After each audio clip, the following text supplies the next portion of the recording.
You may have the job, the relationship, the approval, the image, and yet don't feel truly happy and don't have that deep sense of inner fulfillment.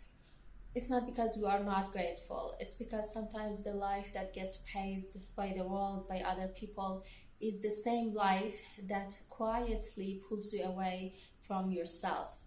And it doesn't happen overnight. It happens through our small choices through our life since our childhood. Maybe you were loud until someone made you feel annoying. Maybe you were sensitive until they called you dramatic. Maybe you were someone who were expressive about their needs until they made you feel like you're hard to love.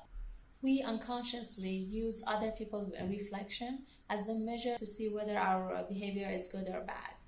And over time, we start hiding those behaviors, those parts of ourselves from other people.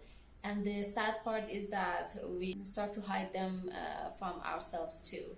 And this is one of the quietest way that we forget about who we are and about ourselves.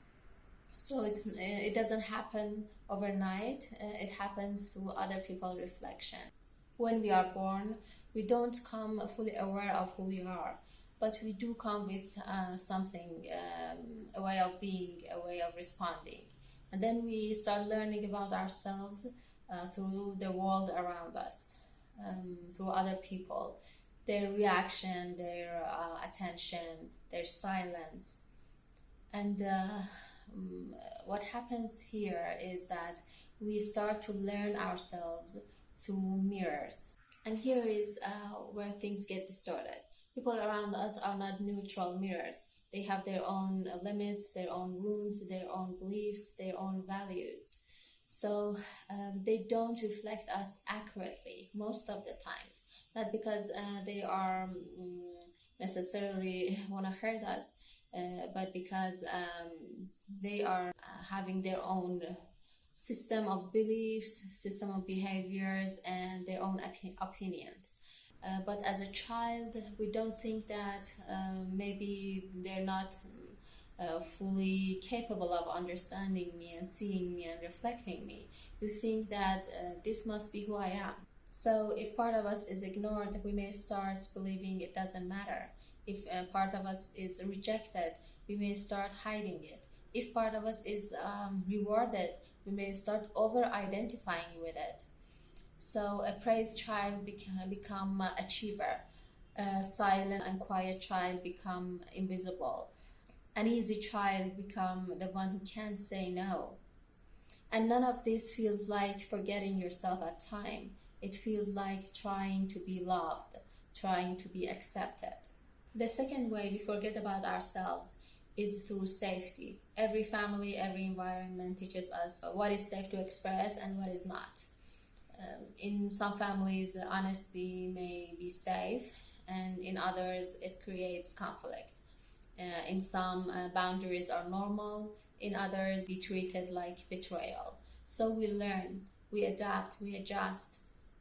And some people may become pleasing, some quiet, some emotionally invisible, and some may become rebellious. Different reactions, the same question underneath. What do I need to do? Who do I need to become in order to be safe?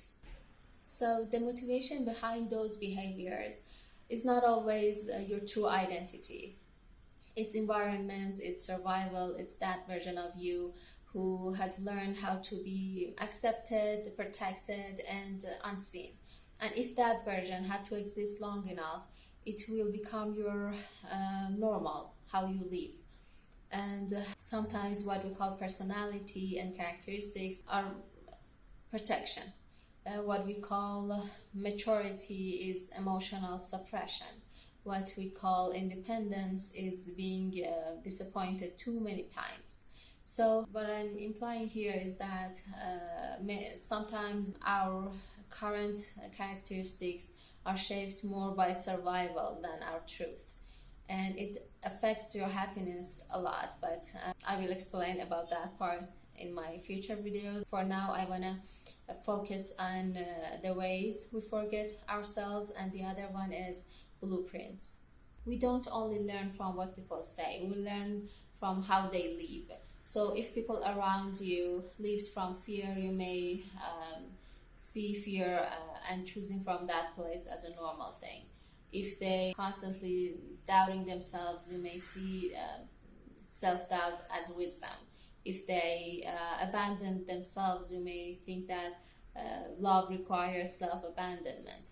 And if no one questions these way of being and living, becomes atmosphere, it becomes normal, and you don't even realize that you've inherited a blueprint. You think you just start living from that place. So what makes us forget about ourselves? Distorted mirrors, unsafe environments, and inherited blueprints, repeating patterns that shape our identity. And if we don't question it, we may keep living years like that and living a life that technically works. The job is there, the image, the approval, everything. But a life which is built based on adaptation can still feel empty while you have everything: money, job, and whatever you want. So maybe the question is not that why I'm not happy with what I have. The deeper question is how much of this life is built from true identity and who I was before survival identity. Because inner fulfillment comes from that place. When you start building your life based on who you are, and the whole journey of remembering even the starting steps of it will bring the real joy to you. Although it's so hard, it's not an easy journey remembering yourself, but it will bring real joy and true happiness back to your life.